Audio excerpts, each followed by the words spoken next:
Qué gusto empezar un nuevo programa aquí en Clip 440. Los espacios, la vida nos llevó a que estemos reunidos de una manera diferente, las situaciones, pero la música no se ha detenido. Al contrario, hemos visto diferentes muestras de arte. Para mí es un gusto compartir con estos locos de la música, de la fusión, de dos géneros que nos encanta mucho a quienes somos ecuatorianos. Una fusión hermosa conocida como es el longo metal, y con ustedes, señores, Curare.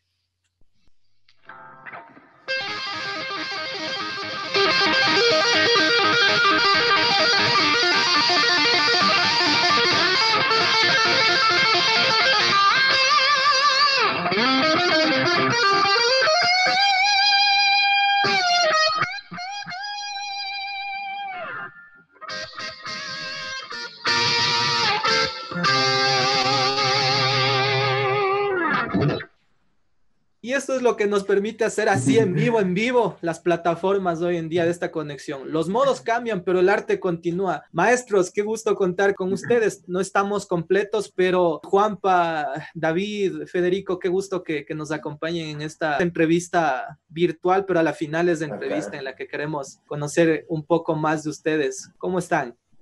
Hola a todos, todavía. Hola a todos, gracias por tenernos aquí. Qué gusto. El rock no se detiene. El rock no se detiene. Ni se detendrá nunca. Eso, esa es la actitud. El arte siempre va a correr por nuestras venas y sobre todo por alguien como ustedes que están locos. Escucho rock y cuando escuchaba hace años que realmente no sabía ni quiénes eran ustedes, yo digo, oye, qué bacán el Carabuela, me acuerdo clarito que les escuchaba y así para zapatear y todo. Yo digo, oye, qué bacán música que hacen estos manes, y desde ahí que estoy hablándoles unos 8 años atrás y dije, algún día tengo que conocerles de estos señores, y el día llegó. Y como yo sé que muchos quieren saber cómo es que nace la propuesta de Curare, a quién se le ocurre, cómo se juntan. Bueno, yo creo que aquí estamos los tres artífices del asunto. Nosotros tres teníamos un grupo antes de Curare juntos y ahí fue el germen de todo. Los tres tenemos coincidencialmente las mismas influencias. Hemos crecido escuchando la misma música. Hemos crecido escuchando rock, por un lado, rock clásico, Pink Floyd, los Beatles, Led Zeppelin, Deep Purple, y también después ya las vertientes más modernas, más pesadas, ¿no? Todo lo que era en los 80, el heavy, el thrash, en los 90, el grunge, el nu metal. Todas esas vertientes nosotros las hemos recogido por puro gusto, por puro placer, pero también nos criamos escuchando Quilapayún, escuchando Inti Illimani, también nos criamos en Imbabura, mi hermano y yo nos criamos escuchando San Juanitos, crecimos cerca de Ñanda Mañachi, de Charijaya, o sea, oímos el Antonio Mocho cuando recién salió, cuando éramos niños.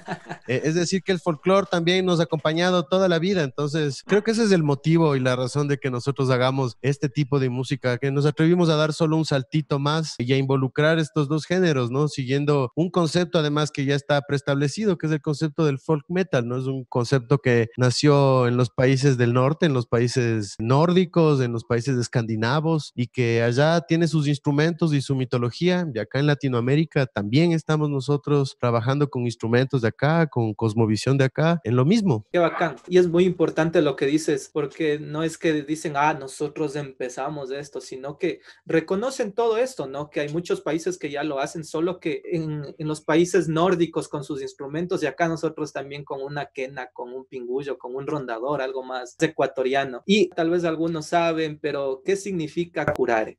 La palabra curare viene de la Amazonía, no solo del Ecuador, sino de Sudamérica. Los países que rodean la cuenca del río Amazonas, todas las tribus ancestrales que ahí viven, utilizan el curare, que es solo una preparación de diferentes plantas, diferentes hierbas, que en altas dosis es paralizante y en pequeñas dosis puede ser medicinal. Entonces esto es lo que ellos untan en las flechas y disparan con sus cerbatanos. Entonces nos pareció a nosotros que era un hombre poderoso, un hombre del Amazonas, un hombre que fácilmente podría llegar como un flechazo en la gente y provocarle todo así un cambio, todo un nuevo aprendizaje, así como fue para nosotros, porque nosotros tuvimos el gusto de compartir con tribus amazónicas cuando hubo el paro ahí en la Universidad Salesiana, donde ustedes están ahora. Hace 20 años, en el año 2000, hubo un paro indígena y la gente de la Salesiana abrió las puertas para toda la gente, para que duerman ahí, para que utilicen los baños, porque había niños, había ancianos también. Entonces, mi hermano Juan Pablo y el Eduardo de los Vientos estudiaban en esa época en la Salesiana y gracias a eso fuimos todos parte de alguna forma de la lucha, la resistencia y también la celebración, porque ellos también hacían su celebración con chicha masticada y compartiendo en comunidad, con la música, con la gente. Todos tenían ahí su guitarra, sus vientos. Entonces les pedimos permiso de alguna forma para utilizar el nombre. Ellos nos pintaron la cara. Fue como un ritual para empezar eso con el mismo poder que tiene la palabra curare. Y así fue como nació el nombre. Qué bacán y importante saber para quienes nos están viendo. Claro que no son solo de la Salesiana, pero sí son una mayoría del público que mira este programa.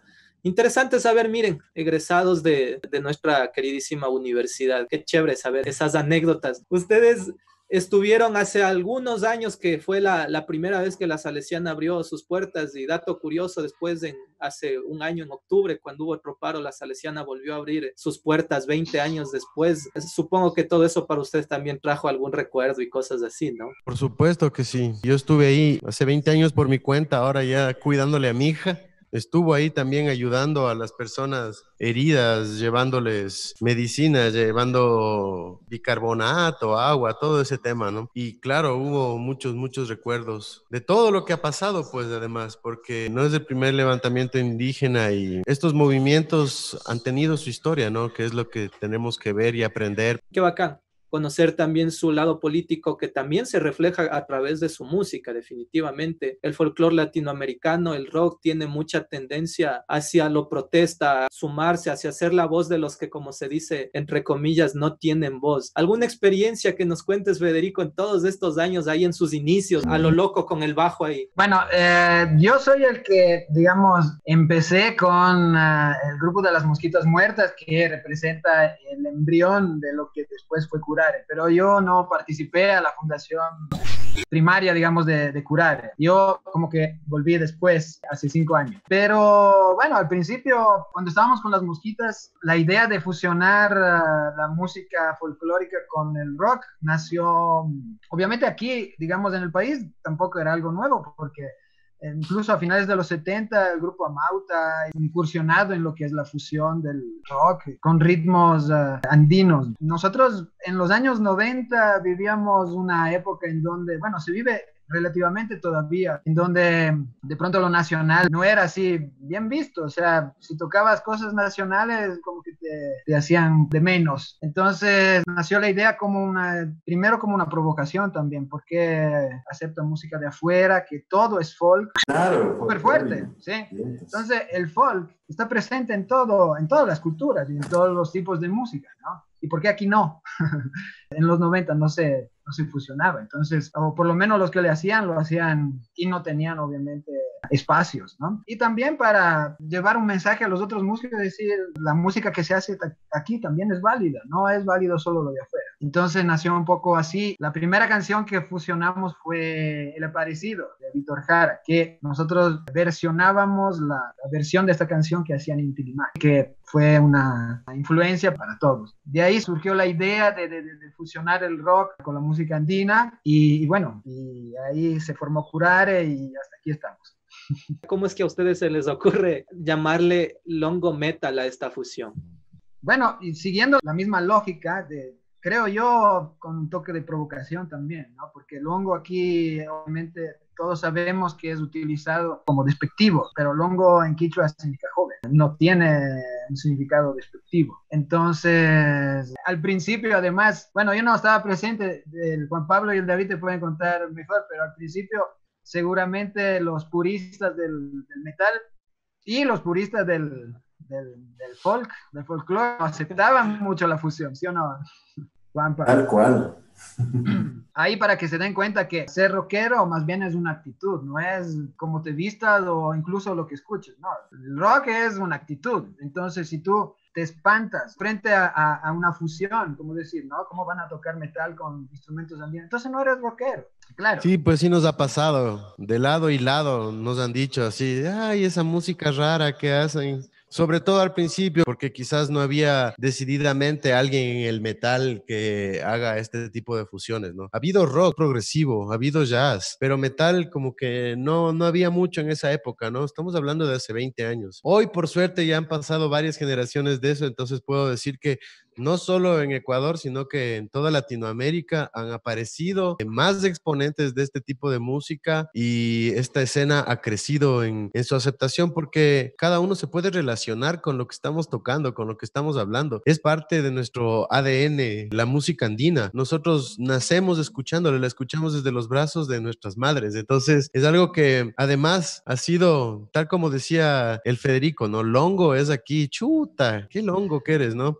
Sobre todo aquí en Quito, en la capital, ¿no? Por más rostros quichuas que tengamos, uy, Dios mío, somos españolísimos, ¿no? Entonces, fue como un chiste, ¿no? Nació de, oye, lo nuestro no es heavy metal, no es thrash metal, es longo metal. O sea, yo digo más un chiste porque ya la definición técnica sería un folk metal andino, ¿no? Es un subgénero del folk metal, que es un subgénero del metal. Así se va ramificando el metal, así va. Y el rock, ¿no? Como decía Federico, el rock tiene un espíritu de innovación, un espíritu juvenil de curiosidad. No solo de curiosidad, sino de rebeldía, como dices tú, ¿no? De cuestionar a los mayores, de provocarles, ¿no? De decirles, oye, esto te incomoda, pero existe. Ya estamos en el siglo XXI, ya los que escuchan folclore ya somos rockeros, ya los que escuchamos rock, queremos hacer un rock de acá, con identidad, que refleje lo que somos, musicalmente hablando, ¿no? Entonces, eso en los años 2000, los primeros años de Curare, significó una provocación fuerte al público y nosotros además a propósito les provocábamos, ¿no? Porque siempre nos ha tocado eventos cercanos al folclore y cercanos al metal. Entonces, si es que nos invitaban a tocar los grupos de folclore, nosotros íbamos de negro con chompa de cuero, tocábamos lo más pesado así como para provocar a esa gente. Pero si nos invitaban a la semana del rock, a los conciertos de metal, así donde estaban todos los de tachas de cuero y tal, nosotros íbamos con camisas de Bob Marley, con pantaloncito tabaleño,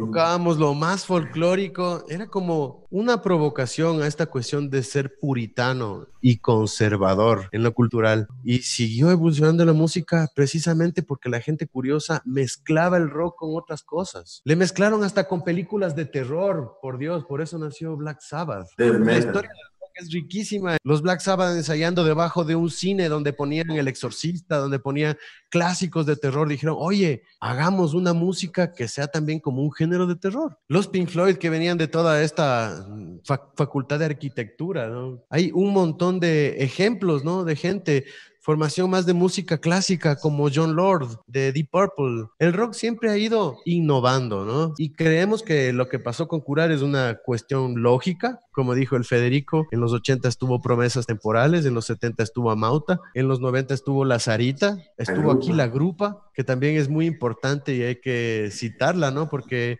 directamente nosotros conocemos a Cristian Mejía, Johnny Ayala, han sido nuestros profesores. Qué bacán, y ahí nos lanzaste una pequeñita clase incluso de los géneros del rock y todo. Y es que es bonito, o sea, aquí en Click 440 nosotros evitamos que sea un interrogatorio así, sino más bien que nos cuenten eso, o sea, eso que a la gente le interesa saber. Eso que como tú nos decías, Juanpa, a muchos les puede causar incomodidad el que les diga, si eres rockero y no aceptas la fusión, ¿qué clase de rockero eres? O sea, a muchos les incomoda hasta el día de hoy. Que dicen, no, yo soy rockero y eso no es rock, mentira, o sea, ya fue la clase de historia para que entendamos un poco esto.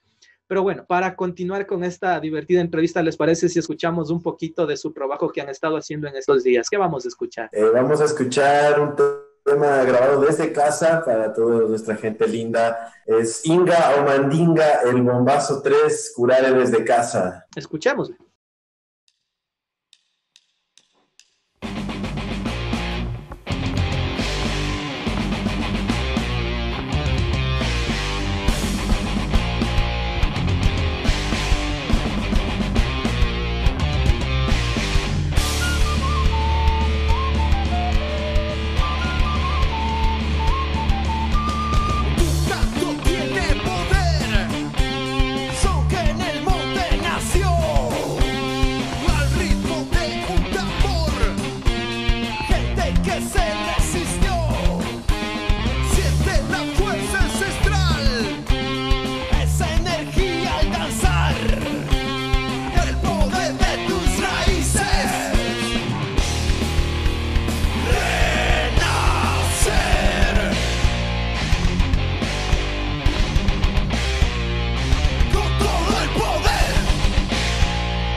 Qué tema más interesante y, ¿cómo lo diría yo? Confrontativo, ¿no? ¿Cómo es que se les ocurre este tema? Este tema, bueno, se ocurrió la letra de una frase que decía mi mamá, que también nos contaba que decía mi abuelo, que son nuestra familia de Ambato, de nuestra madre.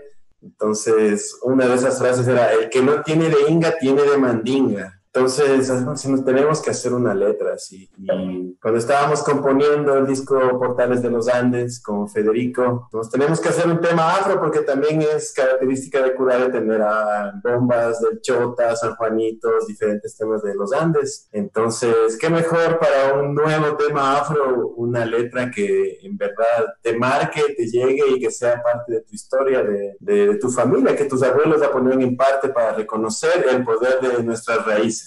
Y si a alguno no le quedó claro, aunque insisto, es clarita la letra, o tienes parte runa o tienes parte afro. Cuéntenos un poquito de las producciones que han venido trabajando a lo largo de su trayectoria musical. A ver, bueno, se realizó un disco compilado de 4 bandas de Guayaquil y 4 bandas de Quito en el 2002. El disco se llamaba Desarme, entonces nos escogieron a nosotros, a Malahue, Hijos de Quién y Yuga de Quito, y de Guayaquil, No Toquen, Ultratumba, Moral Abajo y Agente 86. Entonces, ese fue el primer disco en que salieron temas nuestros, salieron 2 temas, el tema Taita Imbabura y el tema Comando Urbano Radical Acción de Viva Esperanza, el tema Curare. Entonces, en ese disco fue el primero en el que salimos, nos dimos a conocer ya con 2 canciones propias. Luego de esto, que fue sacado por la disquera Desarme, también hablamos con ellos y sacamos nuestro primer disco, Comando Urbano. Pero el primer disco, Comando Urbano, también tuvo algunos demos anteriores donde fuimos armando ya las canciones de lo que fue Comando Urbano, y el primer demo que sacamos, que tenía 8 temas nuestros, se llamaba Neurona Muerta. Luego de Neurona Muerta entramos a grabar en el IABQ. Fuimos al IABQ y conocimos al director, o sea, al ingeniero del área de sonido, que era un chileno llamado Felipe Mardones, a que siempre recordamos y le queremos mucho cariño a nuestro hermano Felipe. Y él nos dijo, no, yo tengo que grabar a esta banda, yo les voy a grabar su disco. Pusimos el logo de IABQ en el disco, pero pudimos grabarlo en el año 2003. El Comando Urbano, donde destaca el tema Taitimbabura, el tema Yuchica y Manda Gringos, el tema Comité Clandestino Indígena Revolucionario, que curiosamente fue el primer tema que hizo Curare con un riff que habíamos hecho con Federico de la banda anterior. A ver, cuéntalo.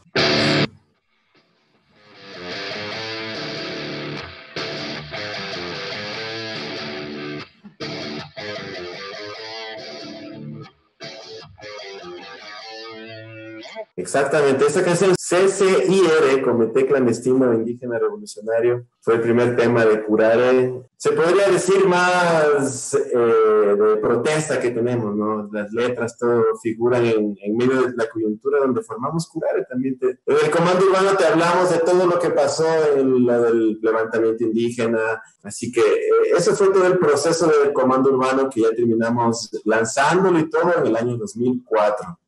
Sí, el segundo disco de Curare, Radical Acción, como su nombre lo indica, queremos ver esa palabra en su acepción de raíz, cercano a la raíz. La acción radical que nosotros estamos proponiendo con este disco es precisamente mirar más hacia nuestra raíz, ¿no? Entonces las portadas del disco, los artes, no sé si han visto, es súper negro y oscuro porque es bajo la tierra y tiene unas raíces ahí dibujadas en el fondo, la idea de la cuestión radical. Entonces en Radical Acción ya nos decidimos de lleno a la fusión del folk, a incluir muchos más ritmos. Están canciones como Supay, que tiene una cuestión boliviana, en donde ya le metemos charango, le metemos los cascabeles de los danzantes bolivianos. Hubo un trabajo mucho más dedicado a la fusión. En la época de la composición de Radical Acción, contamos con varios vientistas. Estuvieron los hermanos Bisuete, que son conocidos vientistas y luthiers, también fabrican instrumentos andinos y que en esa época pertenecían a la orquesta de instrumentos andinos, y con ellos Trabajamos el arreglo del albazo Solo por tu amor, que también fue muy reconocido. El tema Morenita, que es un tema compuesto por Rafael Bisuete, el tema original. Claro, obviamente solo la melodía, ¿no? Quedó en nuestra música. El resto de composición ya la hicimos con la banda. Nos decidimos incluso a experimentar cosas más fuertes de fusión, como este tema que se llamaba el San Juan Hop, que es una cuestión donde nos ponemos a rapear, el Eduardo y yo, simplemente por el gusto de rapear. Por eso te hablo de esta canción, es importante, es con un beat cayambeño, muy importante para nosotros. Y esto contribuye al principio que tiene Curare, ¿no? Que es apropiarnos de nuestra música y volvernos muy orgullosos de ella, ¿no? Eso fue Radical Acción, ahí fue como que ya quedamos marcados con la fusión y todo lo que pasó. Y imagínate, están Carabuela, Morenita, esas canciones que hasta ahora la gente las sigue pidiendo y que tienen que seguir siendo parte de nuestro repertorio, que por suerte hemos logrado mantenernos estos 14 años desde Radical Acción ya. Luego de Radical Acción viene Revive Esperanza, que es un disco que quiere ser mucho más directo y comunicativo, es más conciso, pero yo diría que es mucho más elaborado musicalmente que Radical Acción. Creo que nuestros discos en verdad muestran nuestro crecimiento como músicos y como personas, nuestra evolución. También tienen sí un planteamiento conceptual. Revive Esperanza, la portada es verde, habla del color de la esperanza, de la selva, ¿no? La portada es una selva y creemos que ese es un tema fundamental que tenemos que seguir hablando, ¿no? Entonces, recién nos estamos dando cuenta de lo importante que es tener un bosque que mantiene los virus a raya y mantiene los animales en el bosque, fuera del contacto con los humanos, con esta pandemia, ¿no? Tenemos que estar bien pilas con la cuestión de nuestros bosques. Ecuador es el país que más bosques pierde anualmente. En verdad, creo que hay que apelar a la conciencia de la gente y tenemos que salir a defender nuestros árboles, salir a defender el agua, que en verdad no sabemos para qué quieren transformar eso en dinero y llevárselo. No les va a servir el rato en que no tengamos planeta. Esperemos que la gente se vaya haciendo conciencia de todo eso cada vez más en el mundo, ¿no? De eso habla precisamente, es un disco bien ecologista, también del alma, ¿no? Porque este sistema no solo te depreda el bosque, el mar, todo, ¿no? También te depreda el alma, ¿no? También te reprime un montón de cosas, ¿no? Entonces de esa ecología del alma también hablamos nosotros siempre, ¿no? Y ese disco también... Revive Esperanza es el que comenzó a escuchar la gente en Latinoamérica, en varios países. Eso nos abrió bastante el camino para seguir avanzando. Pero ahora yo creo que Portales de los Andes del 2019, comenzamos a componer desde que entró Federico y grabamos en el 2018, es el mejor disco tanto en el sonido que hemos obtenido como en la composición. Oye, qué interesante conocer todo esto que nos cuentas, la historia de los discos, el trasfondo que existe, como hay detrás de una historia, hay un mensaje, hay una experiencia, vivencia sobre todo. Yo creo que el disco es de eso, o sea. Aunque estemos en un beat súper bien rápido, nosotros estamos haciendo arpegios, estamos tocando melodías bonitas. Creo que hacia eso estamos yendo, ¿no? Hacia eso va nuestra evolución musical. La esencia está ahí. Qué bonito recordarles haciendo música y qué bonito conversar con todos ustedes y darnos cuenta que, como nos dicen, la música a ustedes les unió siempre. Qué tiempo tan divertido y agradable hemos pasado con ustedes y debo decirlo, locos, genios de la música. Y nada más augurarles que siempre es un gusto contar con ustedes y siempre bienvenidos a La Salesiana, que por supuesto es su casa. Muchas gracias. Muchas gracias, William, muchas gracias a la universidad y bueno, gracias por el espacio y sigan apoyando a la música y al rock nacional. Igualmente, gracias, Willy, gracias a todos los que han hecho posible esta entrevista, nos hemos divertido bastante. Sigan adelante, sigan descubriendo dentro de su ser todo su poder de sus raíces, sigan apoyando al metal nacional. Gracias, panas, gracias. Yo también quiero darle las gracias a ustedes por esta entrevista tan chévere. Gracias, colegas. Un gusto haberles conocido, haber compartido con ustedes. Qué chévere que todas esas palabras se hagan realidad y que sigan trabajando. No te olvides que esto es Clip 440 a través de Infinito Digital y espéranos en esta nueva modalidad de programas en una siguiente emisión. Y nos vemos a la próxima. Chao. Gracias, panas.